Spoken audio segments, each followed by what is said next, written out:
మీకు ఎంత రిజర్వేషన్ కావాలి? ధర్నా చేయడం వల్ల మీకు కరెక్టేనా? ఇట్లా ధర్నా చేసేటట్టు మీకు రిజర్వేషన్లు ప్రొవైడ్ చేస్తారా మీరు అనుకున్న? నా పేరు డాక్టర్ కపత్ కృష్ణ. నేను మాలామాలేశ్వర ప్రెసిడెంట్.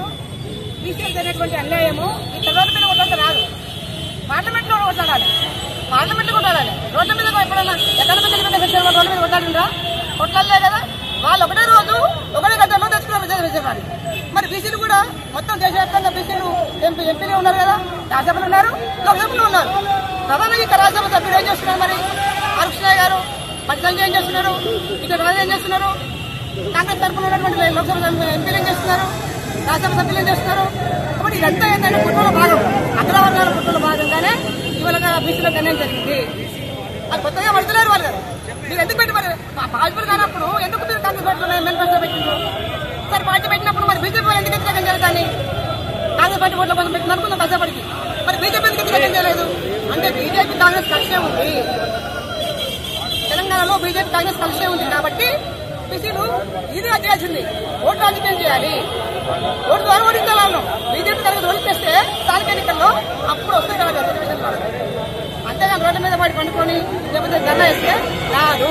కంపల్సరీ 160% రిజర్వేషన్ బీసీలకు మొత్తం కలుపుకుంటే ఎస్సీ ఎస్టీ మొత్తం కలుపుకుంటే 90% ఉన్నాం మనం. 90% అప్పుడేం చేయాలి? బీసీలు ఎస్సీతో కలవాలి, ఎస్టీతో కలుపుకోవాలి, రైతుతో కలుపుకోవాలి. అప్పుడు పార్లమెంట్ యుద్ధం చేయాలి. యుద్ధం చేయాలి. ఫిజికల్ యుద్ధం వల్ల ఏం తగ్గలేదు. అగ్రవర్ణాలు ఏం చేసిండ్రో మనం అదే చేయాలి. అంబేద్కర్ ఎందుకు ఇచ్చిండు పార్లమెంట్ బొమ్మని? ఇక కూర్చొని ఇచ్చిందా? అక్కడ వద్దుతామని చెప్పాడు. మరి 2 సార్లు ఉన్నాడు ఆయన రాజ్యసభ సభ్యులుగా హరికృష్ణ గారు. ఎందుకు కలిసి ఉన్నాడు? మరి ఆ రోజు ఎందుకు ఇది కథ చెప్పలేకపోయిండు? ప్రజలు మాట్లాడడానికి అయితే. కాబట్టి రాజకీయ పార్టీలు కలిసే ఉన్నాయి. ఎస్సీలు మోసం చేయడంలో, ఎస్సీలు మోసం చేయడంలో, ఆదివాసులు మోసం చేయడంలో కలిసే ఉన్నాయి. కాబట్టి క్రిమినల్ ఎక్కడ లేదు. ఓసీలో క్రిమినల్ ఉందా? ఇక్కడ క్రిమినల్ ఉందా? మరి ఎందుకు బీసీలో క్రిమినల్ పెట్టిన ఒక్కరు అడగరు. ఈ మధ్యన వర్గీకరణ వేసే దాంట్లో రొట్టెల పాయింట్ అంట. రొట్టెల పాయింట్ ఎప్పుడు అవసరం వస్తుంది? ఉద్యోగాలు చేయనప్పుడు మాత్రమే రొట్టెల పాయింట్ వస్తుంది. ఎక్స్పీరియన్స్ ప్రకారంగా రొట్టెల పాయింట్ పెట్టి బీసీలకు మాలకు పుట్టిగా అన్యాయం చేసింది. కాబట్టి రాజకీయ పార్టీల కుట్రల భాగమే ఎస్సీలు కానీ, ఎస్టీలు కానీ, బీసీలు కానీ నాశనం అవుతున్నారు. కాబట్టి పార్లమెంట్ ద్వారా జరగాల్సినటువంటి ప్రక్రియను రోడ్డు మీద చేయడం అనేది రూపాయలని చెప్పి అన్నాభిప్రాయం. మాలమానాడుగా మేము ఫస్ట్ నుంచి మద్దతు ఇచ్చినాం. అడగకపోతే ఇచ్చిన మద్దతు వాళ్ళ ఉద్యమానికి. కానీ ఈ ఉద్యమానికి ఉద్యమానికి పార్లమెంట్ ఉద్యమానికి ఎప్పటికైనా వచ్చే మేము వాళ్ళంటే ఉంటాం. అన్న మరి మీకు ఎంత రిజర్వేషన్ కావాలి? మీరు ఎంత కోరుకుంటున్నారు? జనాభా లెక్కలు 2011 నిర్ణయాలు తీయండి. తెలుస్తుంది ఇప్పుడు 2011 ప్రకారం ఎంత రిజర్వేషన్ కావాలి మీకు అనేది కూడా ఇప్పుడు సర్వే చేసింది ఎవరు? గవర్నమెంట్ ఆఫ్ ఇండియా చేయాలి, గవర్నమెంట్ తెలంగాణ చేయాలి. 2011 ఎప్పుడు ఏపీ ఉన్నప్పుడు చేసేటువంటి దాని మీద ఎట్లా ఇస్తావు? ఏ రకంగా ఇస్తావు? తర్వాత ఈ రిజర్వేషన్ అనేటువంటి డాక్యుమెంట్ ఏదైనా ఉందో గవర్నమెంట్ దగ్గర అట్లా పార్లమెంట్ అట్లా పెండింగ్ లో ఉంది, రాష్ట్రపతి దగ్గర పెండింగ్ లో ఉంది. ఈ 2 గవర్నమెంట్ ఏం చేయాలి? మరి పార్లమెంట్ కొట్టాలి. 2020 ప్రకారం సర్వే ఎవరు చేయాలి? గవర్నమెంట్ ఆఫ్ ఇండియా చేయాలి, గవర్నమెంట్ తెలంగాణ చేయాలి కదా. తెలంగాణ చెప్పాలి కదా. చెప్తున్నారు అంత వరకు చెప్పకుండా లోకల్ మా పార్టీ చేస్తున్నారు. ఎక్కిస్తావు నువ్వు? ఏ పేషెంట్ ఇస్తావు? ఏ పేషెంట్ ఇస్తావు నువ్వు? ఒక ఊర్లో గొడవ లేకుంటారు, ఒక ఊర్లో సంఘంలో ఉండరు. ఎట్లా ఎట్లా ఎట్లా లెక్కేస్తావు? అనుకో సాగలో మంగళలో గందలో చెప్పడం చేస్తా. ఒక ఊర్లో ఒక్కలో ఉంటుంది, ఇంకో ఊర్లో తక్కువ ఉంటుంది. ఇంకా మొత్తం ప్రతి ఊర్లో తిరగాలి.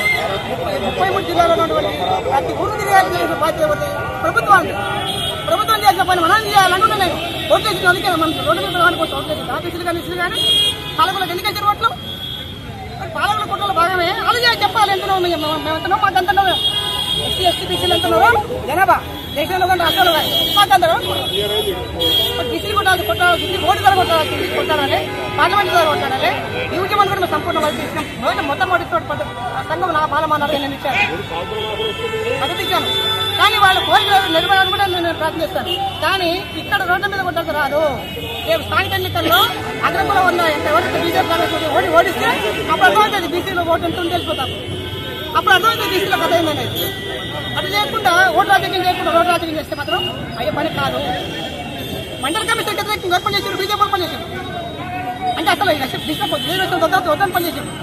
మరి అప్పుడు బీజేపీ మీకు ఉన్నటువంటి వాళ్ళు చాలా మంది ఎస్సీలు కావచ్చు, బీసీలు కావచ్చు, బీజేపీలో ఉన్నారు. మరి మీరు ఏం చేస్తున్నారు? ఎందుకు వస్తారు మీరు? సంజయ్ ఎందుకు మాట్లాడారు?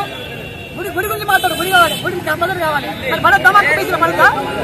బీసీలకు గతంలో కాంగ్రెస్ ప్రభుత్వం ఏమన్నది, మేము నగర వేసుకుని ఉండాలన్నా, గొడ్డ వేసుకుని ఉండాలన్నా, మేము చెట్లు కూడా ఉండాలన్నా అన్నారు కదా. మళ్ళీ మీరేం చేస్తారు మరి అదే పని?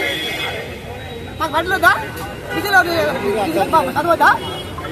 కాబట్టి చదువు కావాలి, సాధారణంగా రైతం కావాలి, ఉద్యోగాలు కావాలి, రాజకీయ అధికారం కావాలి.